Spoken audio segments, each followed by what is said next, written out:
The Homework Gnome by Douglas Evans.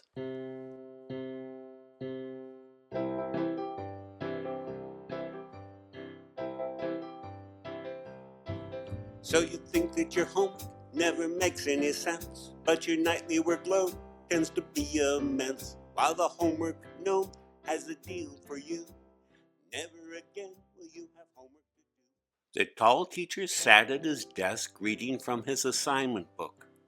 For homework this weekend, class, do math pages 50 and 51. Also, complete the worksheet on contractions I handed out. Write 10 sentences using words from our spelling list and look up the 5 vocabulary words on the whiteboard. And don't forget that your book reports are due.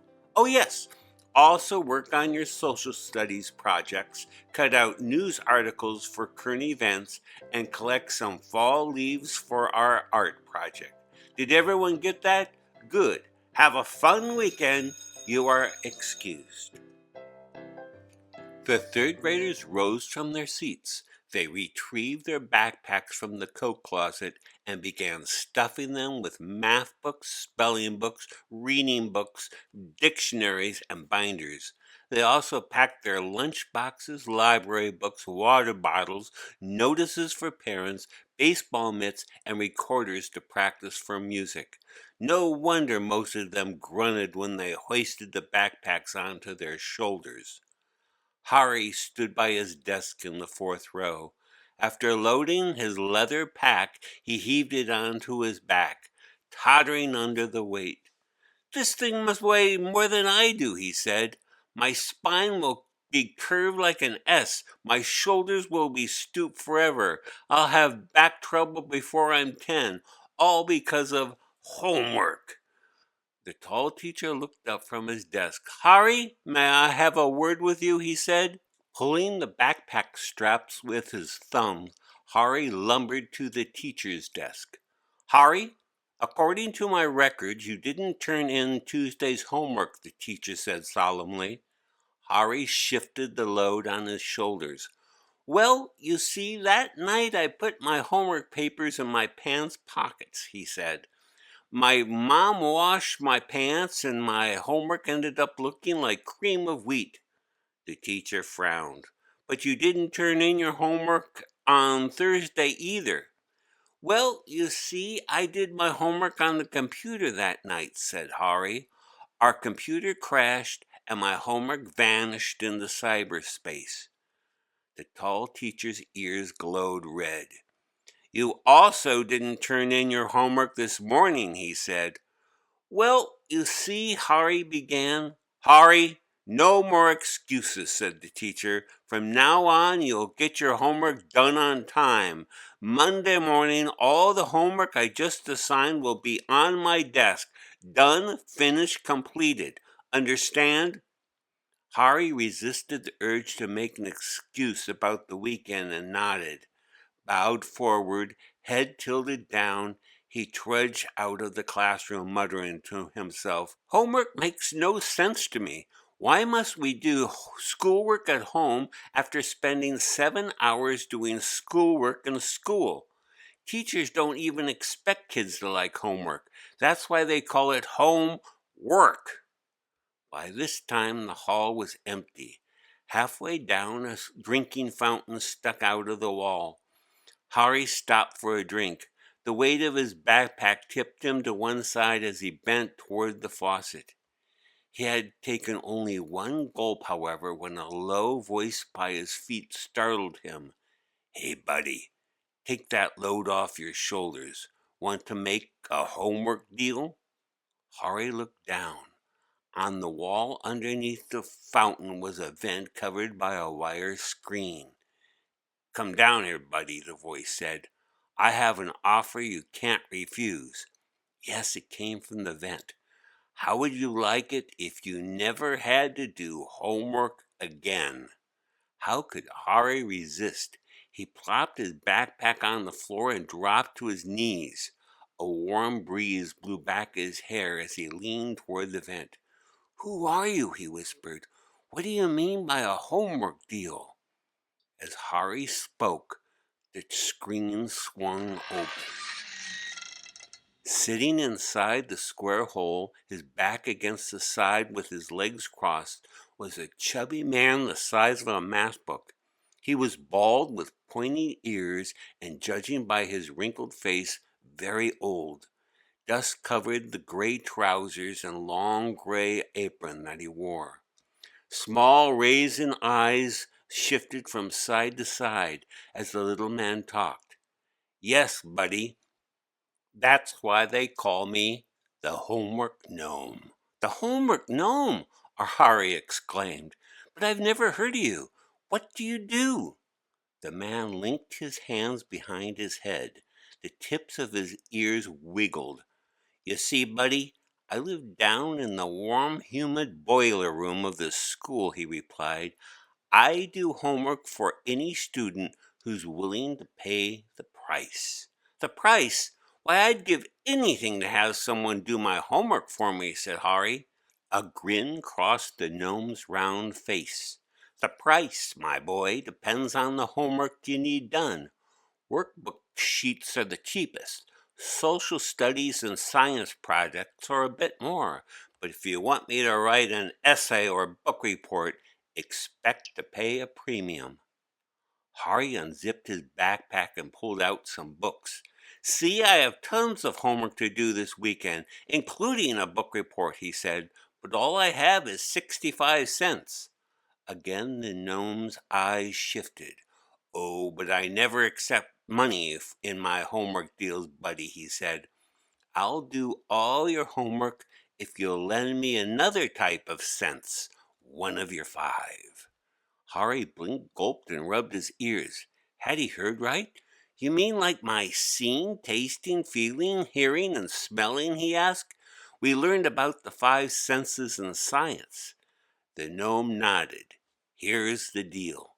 You lend me one of your 5 senses on Monday for 1 hour. You choose the sense and you choose the hour, and I'll have your homework done, finished, completed inside your desk that morning. You say your homework makes no sense, buddy? That's why I need 1 sense from you to make your homework." Hari thought a moment, but only a moment, before he answered, "Well, I was running out of homework excuses, and since my teacher says I don't listen to him during math anyway, why don't you take my hearing that hour? The teacher won't suspect that anything is different." The gnome stuck out his tiny hand. Hari shook it with his thumb and forefinger. The deal was struck. All the way home, Hari swung his empty backpack in his hand. He thought about all the extra TV he would watch that weekend. Homework traded for a sense? Now that's a deal, he told himself. On Monday morning, Hari walked straight to his desk. He threw open the lid. Yes, there sat his books in neat piles, his completed homework papers laid on top, including a 2-page book report and 5 fall leaves for the art project. Hari brought his homework up to the teacher's desk. "The homework gnome does excellent work," he told himself, laying the papers in the in-basket. "I couldn't have done better myself." By 9 o'clock math period, Hari had almost forgotten his deal with the homework gnome. While the tall teacher talked about numerators and denominators, Hari played with eraser crumbs on his desktop. Not until the hour was almost over did he realize his ears weren't working. He couldn't hear a thing, even if he wanted to. But at 10 o'clock, the teacher's voice rang out loud and clear. "Recess time, class." "What a great deal I made with the homework gnome," Hari said under his breath. "I'd be lucky to meet him again." Sure enough, as Hari lugged his backpack down the hall that afternoon, the homework gnome called from the vent, "Care to make another homework deal, buddy?" Hari sank to the floor. "Spelling work, an essay, and math pages. What'll it cost me?" he asked. Just one more of your senses for an hour, said the gnome, his pointed ears twitching. You could pay through your nose this time, buddy.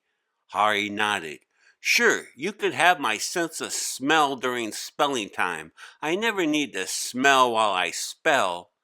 Again the pair shook hands, sealing the deal. The next day, Hari found the completed homework in his desk once more.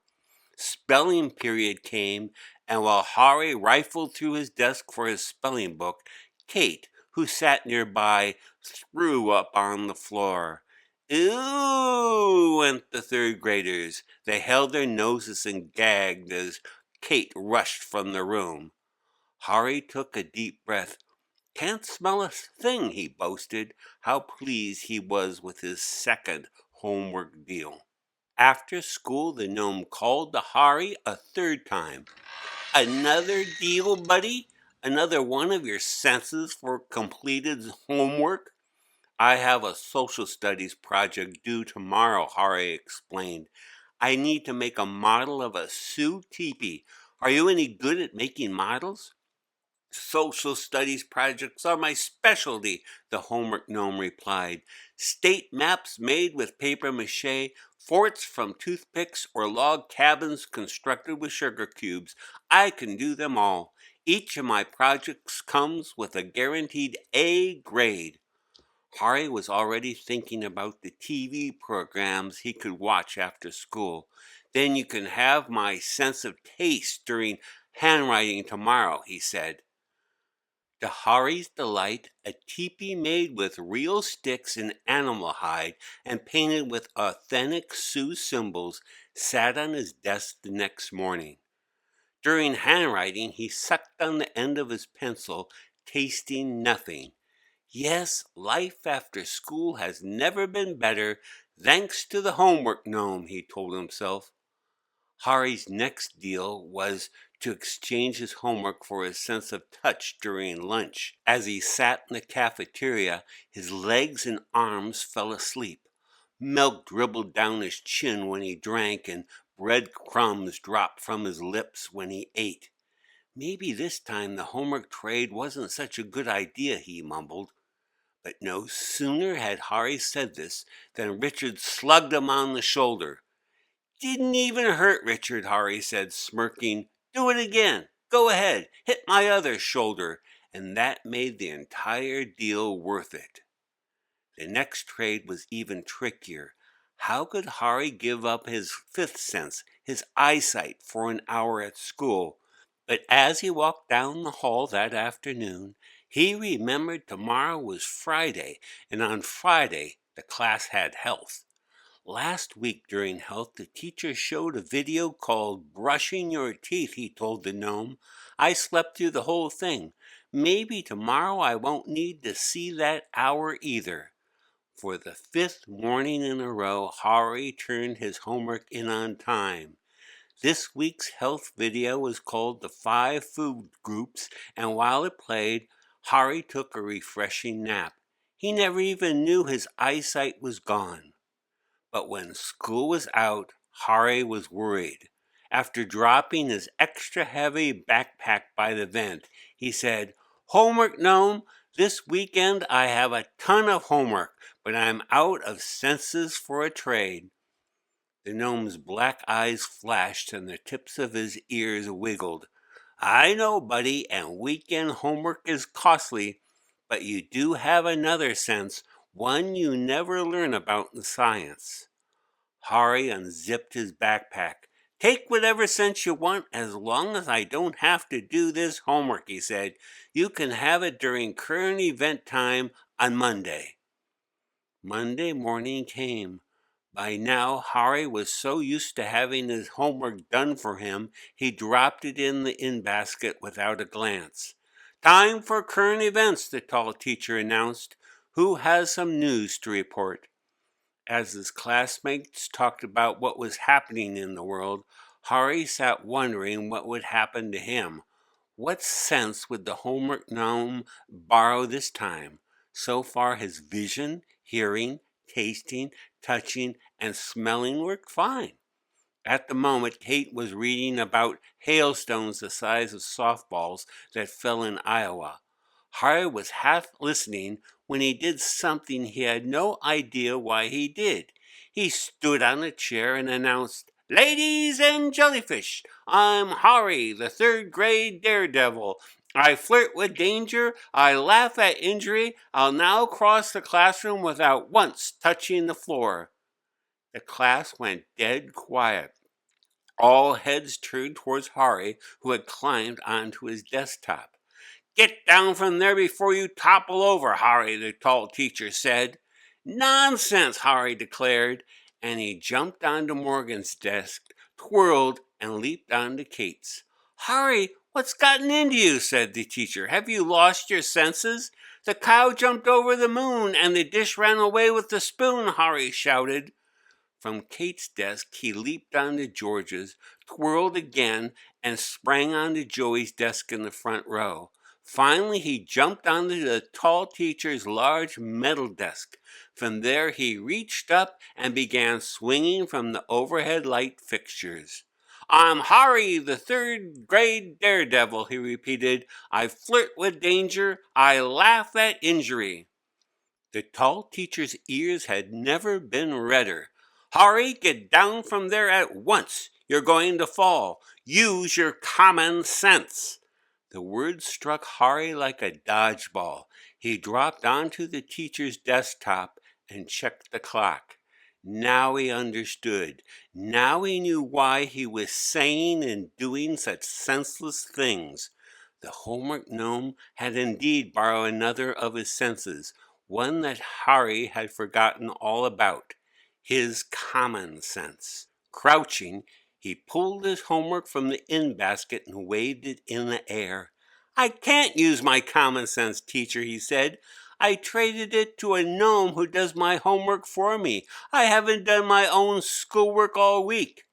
The tall teacher reached up and hauled Harry off the desktop by the waist. "We'll talk about homework later," he said. "Right now I'm taking you straight to the principal's office." With Harry tucked under his arm, the teacher stormed from the room. "Hooray!" Harry called out. "I can't wait to get to the office. I can't wait to hear what Mr. Principal will say to me." Not until the end of school bell rang did Harry return to the room at the end of the hall. He sat at his desk waiting for the lecture he knew he would get. "Harry, homework might not make sense to you, but teachers assign it for good reason," the tall teacher began. "Students benefit from the structure, organization, and self-discipline that homework requires." Harry hadn't a clue what this meant, but he nodded anyway. "From now on, you will do your own homework without excuses," the teacher went on. "I expect your parents to sign each homework paper you turn in. Understand?" Harry nodded again and stood. Shouldering his backpack, he shuffled out the door. The homework gnome was waiting under the drinking fountain. "Care to make another homework deal, buddy?" he called out. "Want to trade your sense of humor or sense of timing? How about your sense of direction, sixth sense, or horse sense?" Harry yanked on his backpack straps with his thumbs. "Sorry, homework gnome. I think I'll have the good sense to go home and get my homework done, finished, completed all by myself, no matter how torturous it is." With that, Harry shifted the load on his back.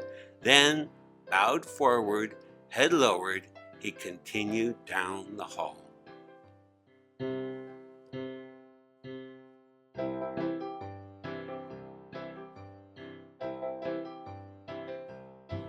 So you think that your homework never makes any sense, but your nightly workload tends to be immense, while the homework gnome has a deal for you.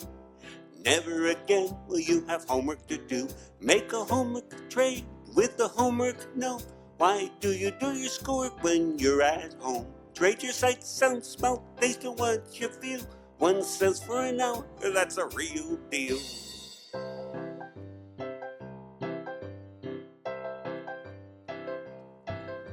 I traded my hearing during Math Monday.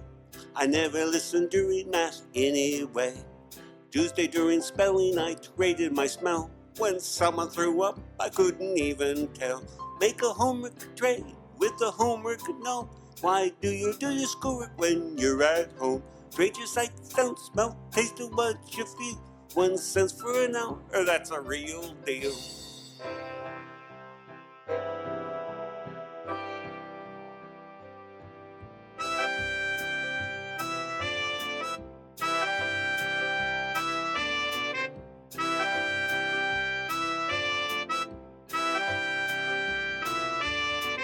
Make a homework trade with the homework gnome. Why do your schoolwork when you're at home? Trade your sight, sound, smell, taste of what you feel.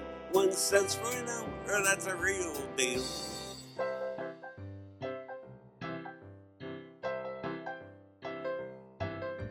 Traded my taste at Wednesday's lunch, alright. On Thursday my touch, and Friday my sight. But on Monday when my senses had all run out, the gnome said he'd take a sense I hadn't thought about. Nonsense, my behavior was all the next day. The gnome took my common sense away. I make a homework trade with the homework gnome. Why do your schoolwork when you're at home? Trade your sight, sound, spell, taste, and what you feel. 1 cent for an hour, that's a senseless deal.